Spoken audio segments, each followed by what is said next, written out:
मां नर्मदा की ये पावन धरती आज एक और ऐतिहासिक आयोजन की साक्षी बन रही है। अभी 31 अक्टूबर को हमने यहां सरदार पटेल की 150वीं जयंती मनाई।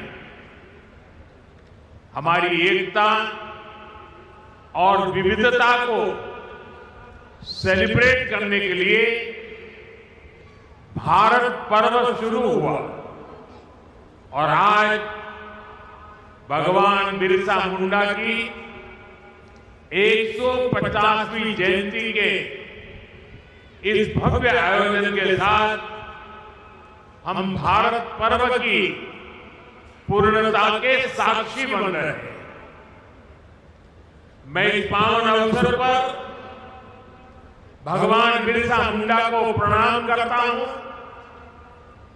आजादी के आंदोलन में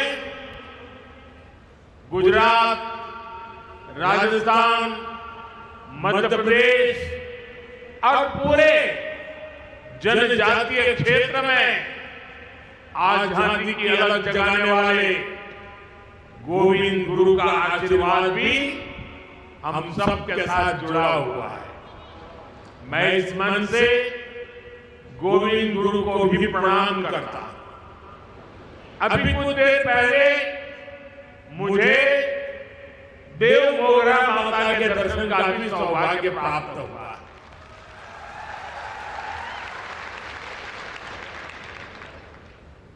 मैं मां के चरणों में भी फिर से नमन करता हूं। बहुत कम लोगों को पता होगा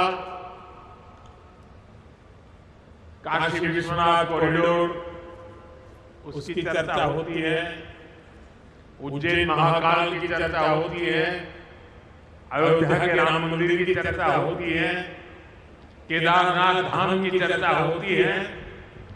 पिछले एक दशक में ऐसे कई हमारे धार्मिक ऐतिहासिक स्थानों का विकास हुआ है, लेकिन बहुत कम लोगों को पता होगा मैं 2003 में मुख्यमंत्री के रूप में जब कन्या शिक्षा के लिए देलियापाड़े में आया था और तब मैं मां के चरणों में नमन करने गया था और उस समय वहां की जो स्थिति मैंने देखी थी, एक छोटी सी झोपड़ी जैसी जगह थी और मेरे जीवन में जो पुनर्निर्माण के अनेक काम हुए होंगे तो उसकी अगर मैं गर्व के साथ कह सकता हूं, उसकी शुरुआत देव मोगरा माता के इस स्थान के विकास से हुई।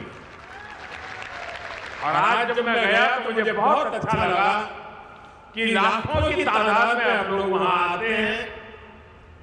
मां के प्रति अपार श्रद्धा, खासकर हमारे जनजातीय बंधुओं में। साथियों, डेलियापाड़ा और सागवाड़ा का ये क्षेत्र कबीर जी की शिक्षाओं से प्रेरित रहा और मैं तो बनारस का सांसद हूं और बनारस यानी संत कबीर की धरती। इसलिए संत कबीर का मेरे जीवन में अलग स्थान स्वाभाविक है। मैं इस मंच से उन्हें भी प्रणाम करता हूं। साथियों, आज यहां देश के विकास और जनजातीय कल्याण से जुड़े कई प्रोजेक्ट का लोकार्पण और शिलान्यास हुआ। पीएम जनमन और अन्य योजनाओं के तहत यहां 1 लाख परिवारों को पक्के घर दिए गए। बड़ी संख्या में एकलव्य मॉडल स्कूलों और आश्रम स्कूलों का लोकार्पण एवं शिलान्यास किया गया। बिरसा मुंडा ट्राइबल यूनिवर्सिटी में श्री गोविंद गुरु चैन की स्थापना भी हुई है। स्वास्थ्य, सड़क और यातायात से जुड़े कई और प्रोजेक्ट भी शुरू हुए हैं। मैं इन सभी विकास कार्यों के लिए, सेवा कार्यों के लिए, कल्याण योजनाओं के लिए आप सभी को विशेष करके गुजरात के और देश के मेरे जनजातीय परिवारों को बहुत बहुत बधाई देता हूं। साथियों, 2021 में हमने भगवान बिरसा मुंडा की जयंती को जनजातीय गौरव दिवस के रूप में मनाने की शुरुआत की थी। जनजातीय गौरव हजारों वर्षों से हमारे भारत की चेतना का अभिन्न हिस्सा रहा है। जब जब देश के सम्मान, स्वाभिमान और स्वराज की बात आई तो हमारा आदिवासी समाज सबसे आगे खड़ा हुआ। हमारा स्वतंत्रता संग्राम इसका सबसे बड़ा उदाहरण है। आदिवासी समाज से निकले कितने ही नायक नायिकाओं ने आजादी की मशाल को आगे बढ़ाया। तिलका मांझी, रानी गाइदिन्ल्यू, सीधो कान्हो, भैरव मुर्मू, बुद्धो भगत, जनजातीय समाज को प्रेरणा देने वाले अल्लूरी सीताराम राजू, इसी तरह मध्य प्रदेश के तात्या भील, छत्तीसगढ़ के वीर नारायण सिंह, झारखंड के तेलंगा खड़िया, असम के रूपचंद कंवर और ओडिशा के लक्ष्मण नायक, ऐसे कितने ही वीरों ने आजादी के लिए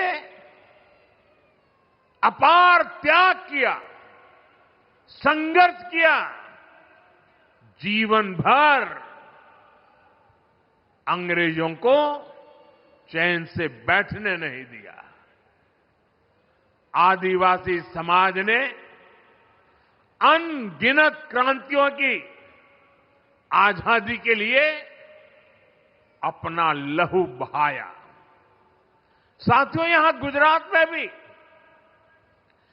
जनजातीय समाज के ऐसे कितने ही शूरवीर देशभक्त हैं। गोविंद गुरु, जिन्होंने भगत आंदोलन का नेतृत्व किया, राजा रूप सिंह नायक, जिन्होंने पंचमहाल में ब्रिटिश सरकार के खिलाफ लंबी लड़ाई लड़ी, मोतीलाल तेजावत, जिन्होंने एक ही आंदोलन चलाया, और अगर आप पाल चितरिया जाएंगे तो सैकड़ों आदिवासियों की शहादत का वहां स्मारक है। जलियांवाला बाग जैसी वो घटना साबरकांठा के पाल चितरिया में हुई थी।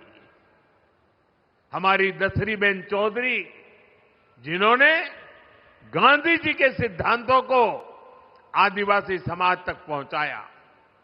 स्वतंत्रता संग्राम के ऐसे कितने ही अध्याय जनजातीय गौरव और आदिवासी शौर्य से रंगे हुए हैं।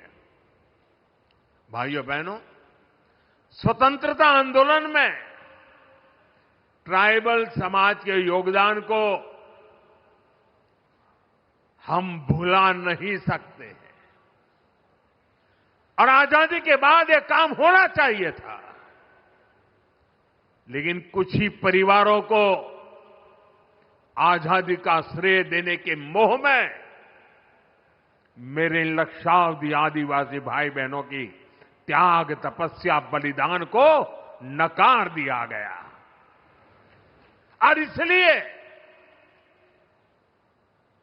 2014 के पहले देश में कोई भगवान बिरसा मुंडा को याद करने वाला नहीं था। सिर्फ उनके अगल बगल के गांव तक पूछा जाता था। हमने उस परिस्थिति को बदला। क्यों?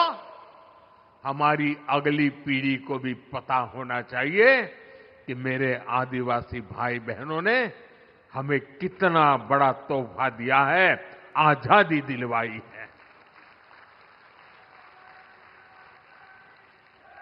और इसी काम को जिंदा करने के लिए, आने वाली पीढ़ी को स्मरण रहे इसलिए हमने देश में कई ट्राइबल म्यूजियम बनाए जा रहे हैं। यहां गुजरात में भी राजपीपला में ही 25 एकड़ विशाल ट्राइबल म्यूजियम के लिए जमीन पर बहुत बड़ा म्यूजियम आकार ले रहा है। अभी कुछ दिन पहले मैं छत्तीसगढ़ भी गया था। वहां भी मैंने शहीद वीर नारायण सिंह जनजातीय संग्रहालय का लोकार्पण किया था। वैसे ही रांची में जिस जेल में भगवान बिरसा मुंडा रहे, उस जेल में अब भगवान बिरसा मुंडा को और उस समय की आजादी के आंदोलन को लेकर के एक बहुत भव्य म्यूजियम बनाया गया है। साथियों, आज श्री गोविंद गुरु उनके नाम से एक चेयर जनजातीय भाषा संवर्धन केंद्र के रूप में उसकी स्थापना की गई है। यहां भील, गामित, वसावा, गरासिया, कोंकणी, संथाल, राठवा, नायक, दबला, चौधरी, कोकणा, कुंभी, वर्ली, डोडिया, ऐसी सभी जनजातियों की उनकी बोलियों पर अध्ययन होगा। उनसे जुड़ी कहानियां और गीतों को संरक्षित किया जाएगा। जनजातीय समाज के पास हजारों वर्षों के अनुभवों से सीखा हुआ ज्ञान का अपार भंडार है। उनकी जीवन शैली में विज्ञान छिपा है। उनकी कहानियों में दर्शन है। उनकी भाषा में पर्यावरण की समझ है। श्री गोविंद गुरु चेयर इस समृद्ध परंपरा से नई पीढ़ी को जोड़ने का काम करेगी। साथियों, आज जनजातीय गौरव दिवस का ये अवसर हमें उस अन्याय को भी याद करने का अवसर देता है जो हमारे करोड़ों आदिवासी भाई बहनों के साथ किया गया। देश में 6 दशक तक राज करने वाली कांग्रेस ने आदिवासियों को उनके हाल पर छोड़ दिया था।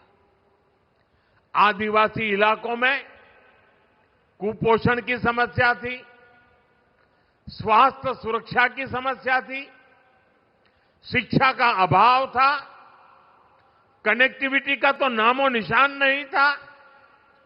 ये अभाव ही एक प्रकार से आदिवासी क्षेत्रों की पहचान बन गई थी और कांग्रेस सरकारें हाथ पर हाथ धरकर बैठी रही।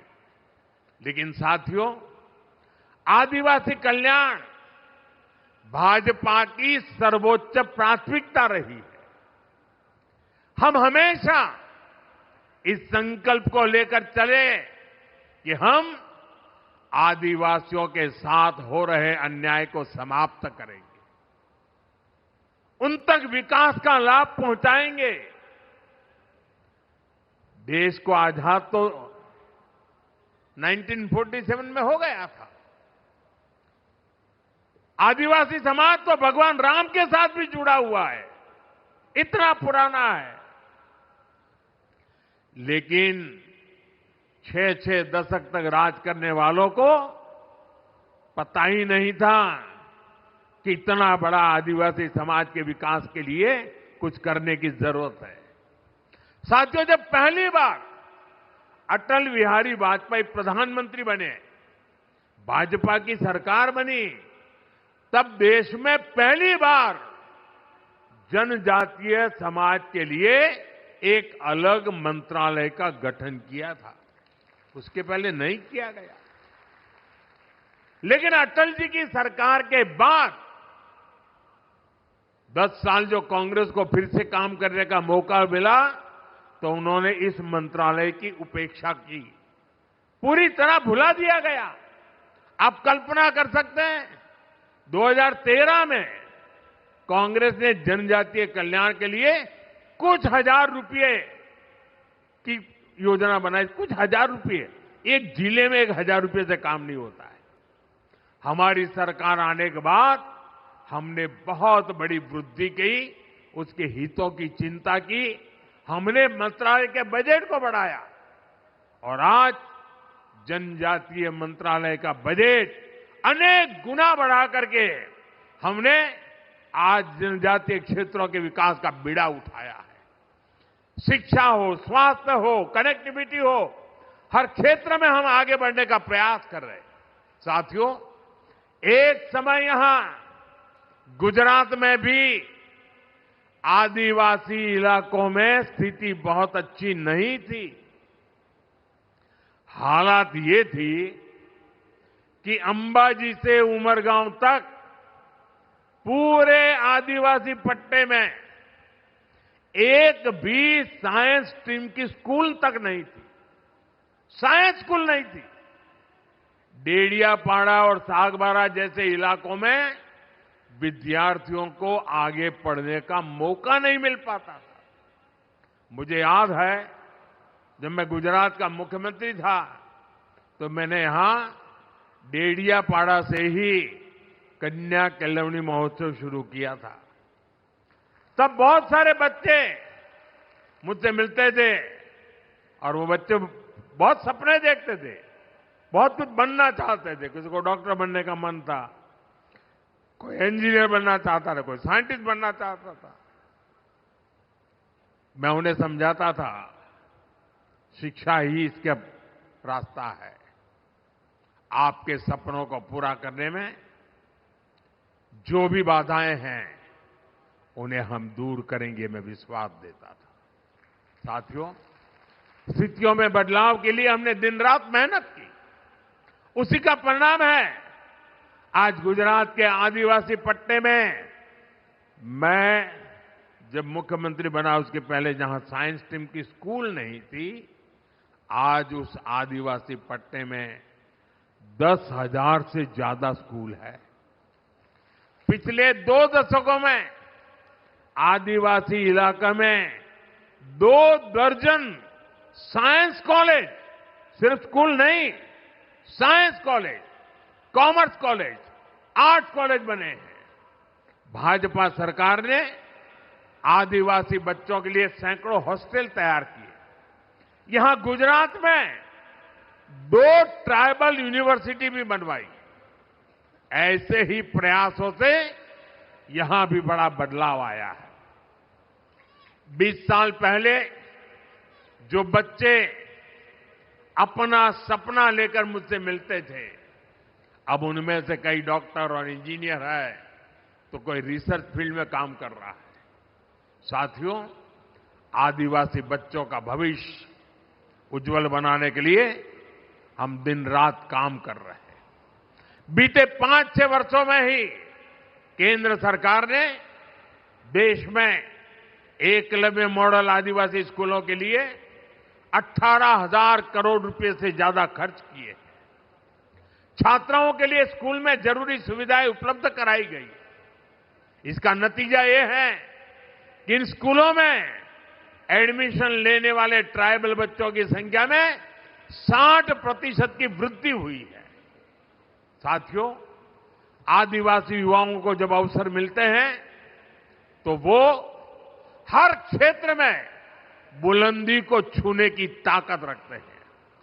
उनकी हिम्मत, उनकी मेहनत और उनकी काबिलियत, ये उन्हें परंपरा से मिले हुए, विरासत में मिले होते हैं। आज खेल जगत का उदाहरण सबके सामने है। दुनिया में तिरंगे की शान बढ़ाने में आदिवासी बेटे बेटियों ने बहुत बड़ा योगदान दिया है। अभी तक हम सब मैरी कॉम, थोनाकल गोपी, दुती चंद और भाईचुंग भूटिया जैसे खिलाड़ियों के नाम जानते थे। अब हर बड़ी प्रतियोगिता में ट्राइबल इलाकों से ऐसे ही नए नए खिलाड़ी निकल रहे हैं।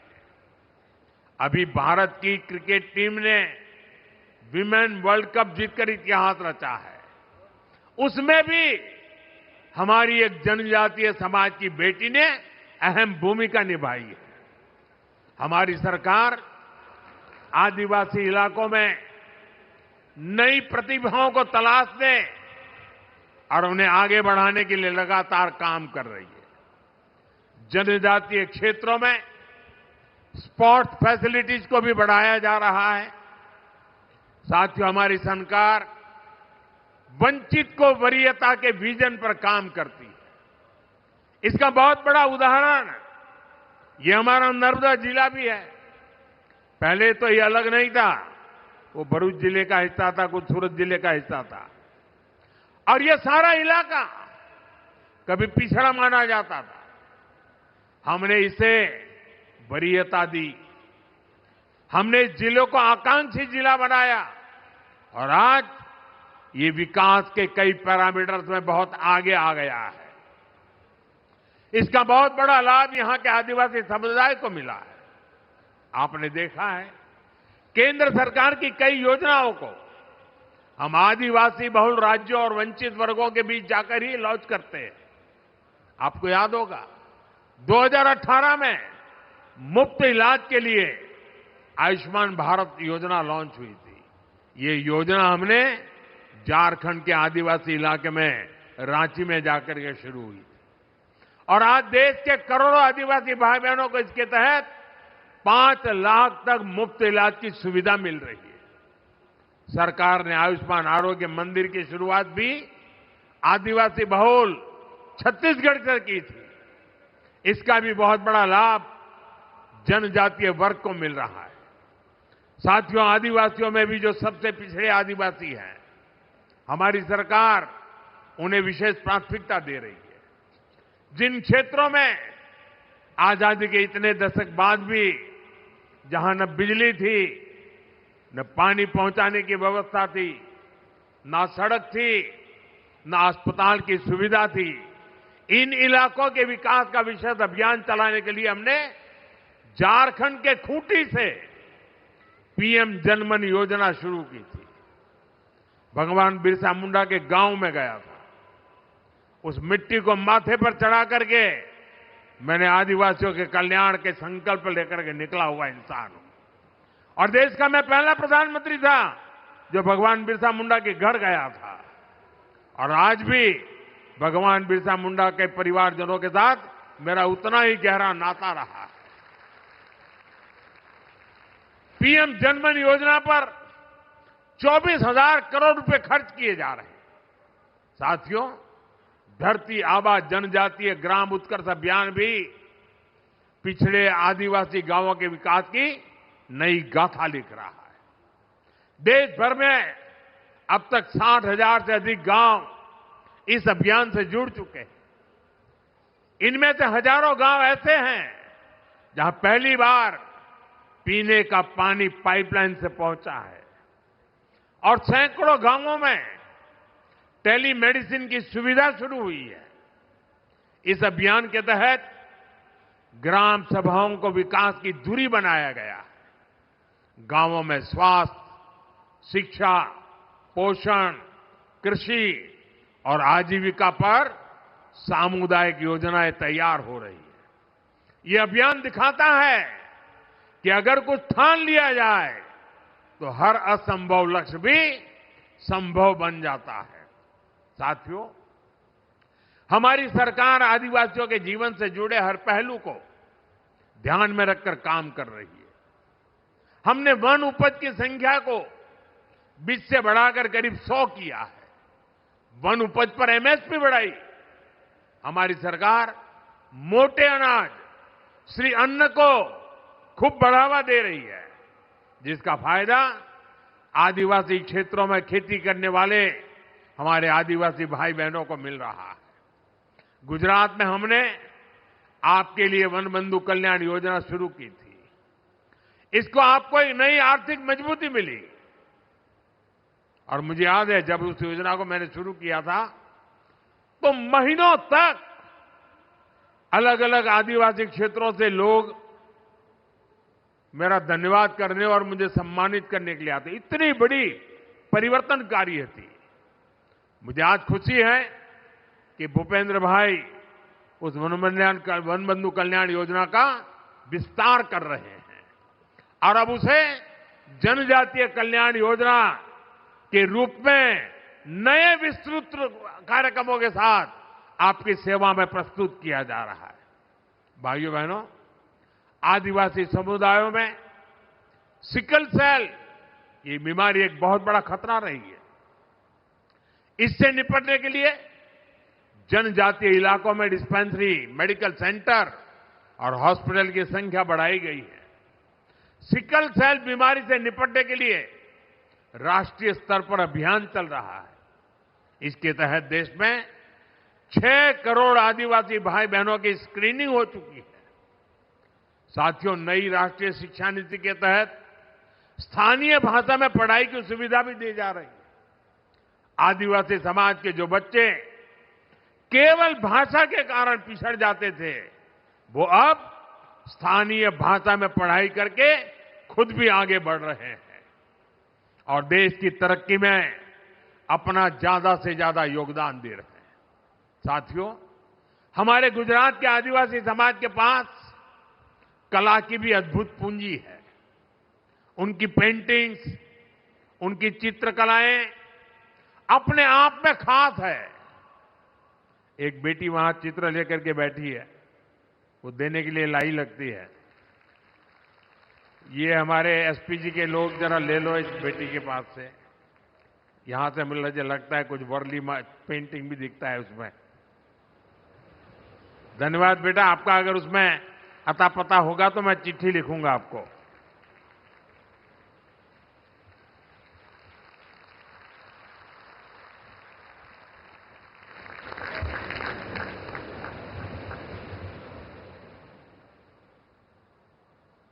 बहुत बहुत धन्यवाद बेटा।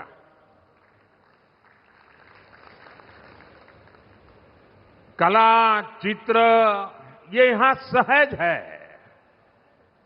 हमारे परेश भाई राठवा जैसे चित्रकार जो इन विधाओं को आगे बढ़ा रहे हैं और मुझे संतोष है कि हमारी सरकार ने परेश भाई राठवा को पद्म पुरस्कार से सम्मानित किया है। साथियों, किसी भी समाज की प्रगति के लिए लोकतंत्र में उसकी सही भागीदारी भी उतनी ही जरूरी होती है। इसलिए हमारा ध्येय है जनजातीय समाज के हमारे भाई बहनों को देश के बड़े पदों पर भी पहुंचे, देश का नेतृत्व करें। आप देखिए, आज देश की राष्ट्रपति एक आदिवासी महिला है। इसी तरह बीजेपी ने, एनडीए ने हमेशा आदिवासी समाज के हमारे होनहार साथियों को शीर्ष पदों पर पहुंचाने का प्रयास किया है। आज छत्तीसगढ़ के मुख्यमंत्री हमारे जनजातीय समाज के विष्णुदेव जी साय छत्तीसगढ़ का कायापलट कर रहे हैं। उड़ीसा में श्री मोहन चरण मांझी भगवान जगन्नाथ जी के आशीर्वाद से जनजातीय समुदाय के हमारे मांझी जी उड़ीसा का विकास कर रहे हैं। अरुणाचल प्रदेश में हमारे जनजातीय बंधु प्रेमा खांडू जी मुख्यमंत्री के रूप में काम कर रहे हैं।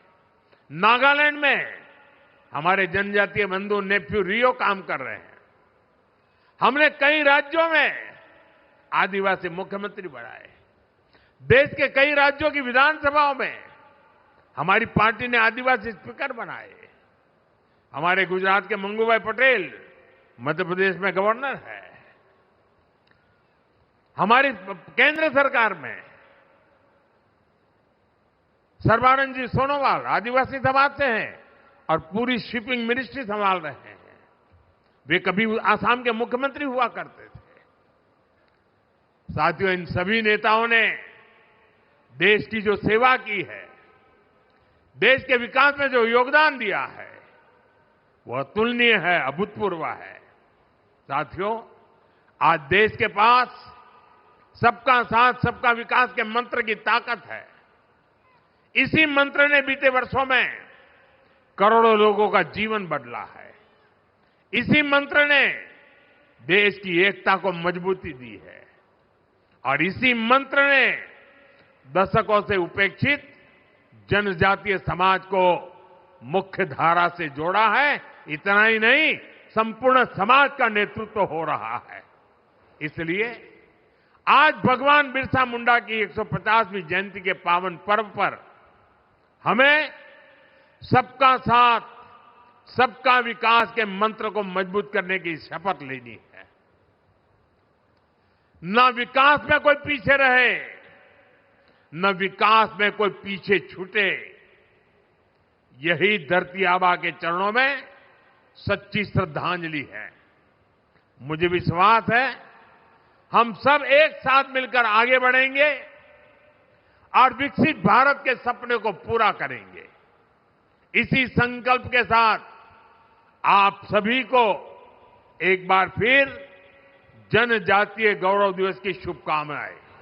और मैं देशवासियों को कहूंगा कि ये जनजातीय गौरव दिवस, इसमें हमारी मिट्टी की महक है, इसमें हमारे देश की परंपराओं को जीने वाले जनजातीय समुदाय की परंपरा भी है, पुरुषार्थ भी है और आने वाले युग के लिए आकांक्षाएं भी है। और इसलिए भारत के हर कोने में हमेशा हमेशा हमने 15 नवंबर को भगवान बिरसा मुंडा के जन्म दिवस को, जनजातीय गौरव दिवस को अत्यंत गौरव के साथ मनाना है। हमें नई शक्ति से आगे बढ़ना है, नए विश्वास से आगे बढ़ना है और भारत की जड़ों से जुड़ते हुए हमने नई ऊंचाइयों को पार करना है। इस विश्वास के साथ आप सबका बहुत बहुत धन्यवाद। भारत माता की, भारत माता की, भारत माता की। हम सबको पता है वंदे मातरम, इस गीत को 150 साल, ये अपने आप में भारत की एक महान प्रेरणा का,